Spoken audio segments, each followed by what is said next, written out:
Welcome to my channel. Don't forget to like, comment and subscribe.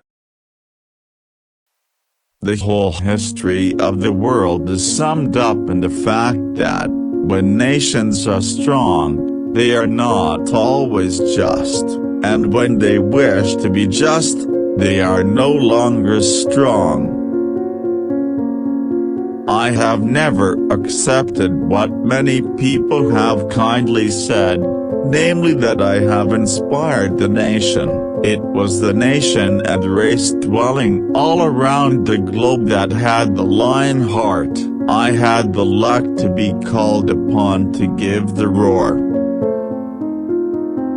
Do not let us speak of darker days, let us speak rather of sterner days. These are not dark days, these are great days, the greatest days our country has ever lived.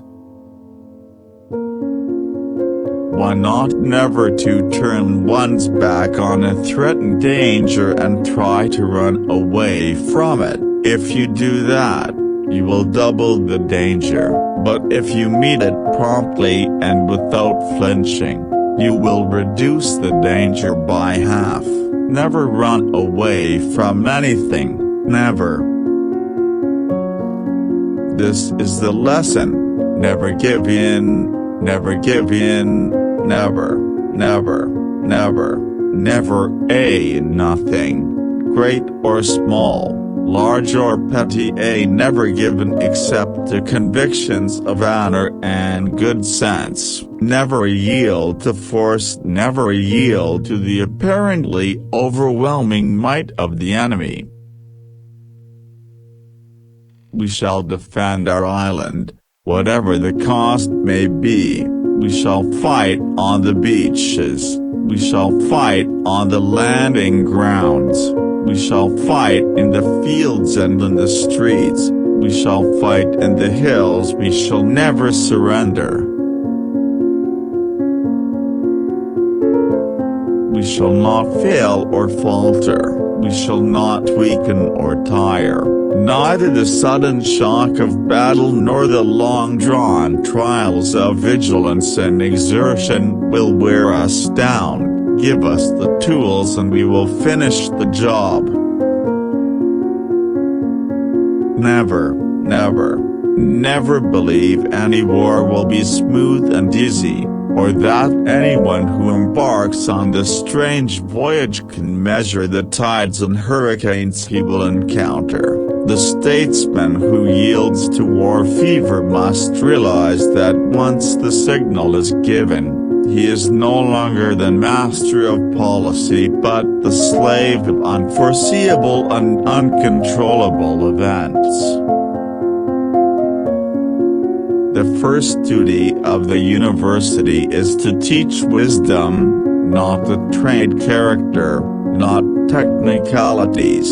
We want a lot of engineers in the modern world, but we do not want the world of engineers. Politics is the ability to foretell what is going to happen tomorrow, next week, next month and next year, and to have the ability afterwards to explain why it didn't happen. If you have an important point to make, don't try to be subtle or clever. Use a pile driver. Hit the point once, then come back and hit it again, then hit it a third time, a tremendous whack.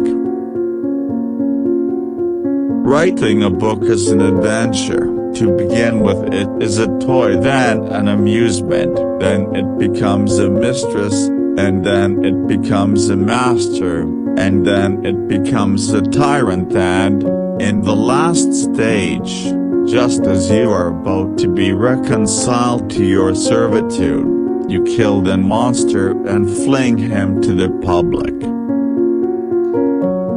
There is always much to be said for not attempting more than you can do and for making a certainty of what you try, but this principle, like others in life and war, has its exceptions.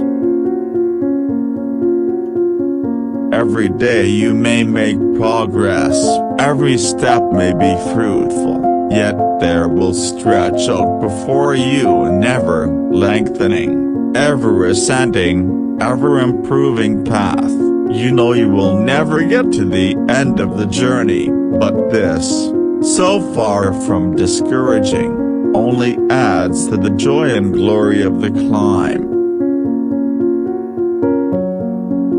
There are two things that are more difficult than making an after-dinner speech: climbing a wall which is leaning toward you and kissing a girl who is leaning away from you. Let us therefore brace ourselves to our duties, and so bear ourselves that, if the British Empire and its Commonwealth last for 1,000 years, men will still say, this was their finest hour.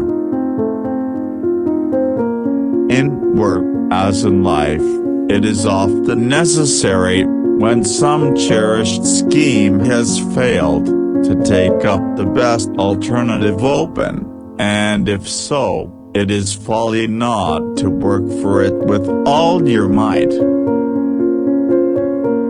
Socialism is a philosophy of failure, the creed of ignorance, and the gospel of ennui. Its inherent virtue is the equal sharing of misery. Men occasionally stumble over the truth, but most of them pick themselves up and hurry off as if nothing ever happened. The inherent vice of capitalism is the unequal sharing of blessings. The inherent virtue of socialism is the equal sharing of miseries.